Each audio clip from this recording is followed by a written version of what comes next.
Hello and welcome back to World 360. What's next for Iran and its proxies after the assassination of Hezbollah chief Hassan Nasrullah? What does the electoral win of a party in Austria with Nazi roots tell us about a trend of populism emerging across Europe? How do Kamala Harris and Donald Trump fare in battleground states ahead of the US presidential elections? We answer this and more in today's episode. So first up, Iran. Israel's assassination of Hezbollah's chief has created a leadership vacuum for Iran's most critical proxy group.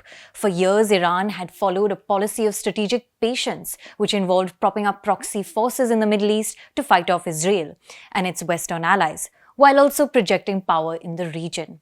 There's no doubt that Iran is a survivalist regime trying to avoid war on its own soil. But Nasrallah's death has raised questions about the Iranian leadership, especially when it comes to its proxies. Let's not forget that Nasrallah's death comes after Israel assassinated Hamas political leader Ismail Haniyeh. Some have questioned Iran's inaction over Haniyeh's death and have now linked it to the death of the Hezbollah chief. These criticisms aren't just coming from the West, but from within Iran too. On Sunday, columnist Hamid Malikzadeh wrote an op-ed for Iranian daily Vatan-e-Emroz, where he criticized the Iranian leadership's self-restraint. Restraint in the sense that we saw after Haniyeh's assassination in Tehran was only a kind of inaction resulting from a misunderstanding of diplomacy, he wrote. He added that Iran should have issued a firm ultimatum to Israel rather than engaging in what he called an ineffective policy of restraint. In a way, he has argued that the situation today with regard to the leadership vacuum in Hezbollah is due to the unanswered question of the assassination of Haniyeh. Let's also not forget that Iran lost its president and foreign minister in a helicopter crash in May this year. The president, Ibrahim Raisi, and foreign minister Amir Abdullahian died. Amir Abdullahian was a key diplomat and served as foreign minister of Iran from 2021 until his death in 2024. Therefore, his passing, experts said at the time, was also a loss for Iran as he had much experience coordinating between these proxies, be it Hezbollah or Yemen's Houthis. Therefore, Iran's new President Pezeshkian and his cabinet have had their work cut out for them. It is also under Pezeshkian's leadership that Hezbollah and Hamas have lost their top leaders and Lebanon faced the deadly pager blasts that disrupted communication among Hezbollah's ranks. Iran is clearly rattled, having moved Supreme Leader Ali Khamenei to a safe location after Nasrallah's death.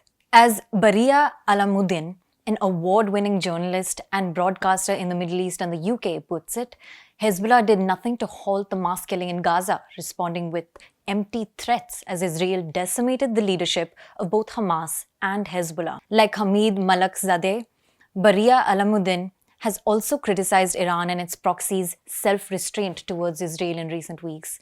It seems whatever gains Iran made by launching a direct attack on Israel back in April this year has quickly dissipated.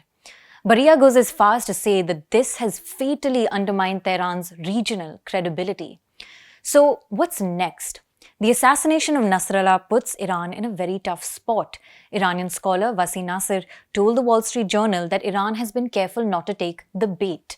Iran will now have to choose either to directly respond to Israel, risking a regional war that may or may not draw in the Americans, or not react at all, which would deeply harm its armed proxy network. Without Hezbollah, an important deterrence tool against Israel, Iran faces almost an existential crisis. For our second topic, we're looking at Europe, where yet another country has voted a far-right party into power. Austria's far-right Freedom Party, which was founded by former Nazis, is a populist and conservative party that has won the country's parliamentary elections.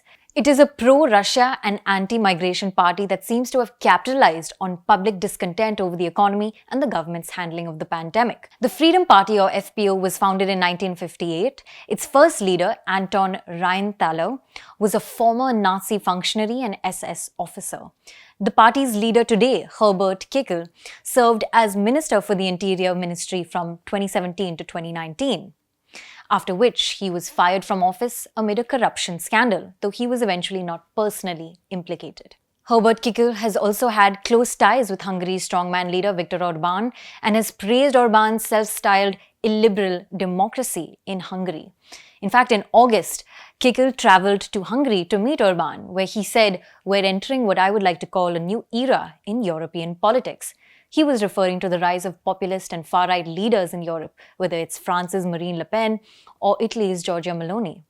In April, it was found that Hungary, Italy, France, Greece, and Poland have the highest support for populist parties in Europe. The EU elections this June showcased just that. Germany's far-right party AfD won big, and Marine Le Pen's party delivered such a blow to Macron's centrist renaissance that he called for snap elections. The Freedom Party in Austria may face a few hurdles forming the government. However, the fact that for the first time since World War II, a party rooted in Nazi ideology has prevailed is not exactly that surprising anymore. As the report in The Economist points out, 2 decades ago, it would have shocked the conscience of Europe. This time, it was generally expected.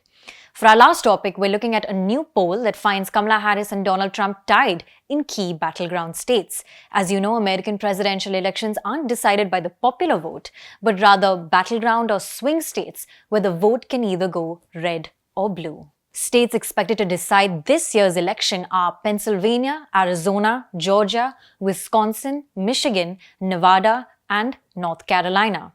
A New York Times Siena College poll found that Trump and Harris are virtually tied in Michigan and Wisconsin. Trump has a lead in Ohio, while Kamala has a lead in Nebraska. In Wisconsin, Harris holds 49% to Trump's 47%. However, Wisconsin is one of those states where polls have a history of overstating support for Democratic candidates. During the 2020 election, Biden won Wisconsin by just a few thousand votes. It was a razor-thin margin of 0.63% over Trump. If we go further back to the 2016 US presidential elections, Trump won Wisconsin by a narrow margin of 0.77%. If we look at the 2020 election by 538, a renowned American website focused on poll analysis, it's clear that very few states were won by a large margin. As you can see, very few states are a deep purple or a deep red. Keep in mind that there are less than 40 days until Election Day in the US. Thanks for watching. This is Pia Krishnankutty for ThePrint.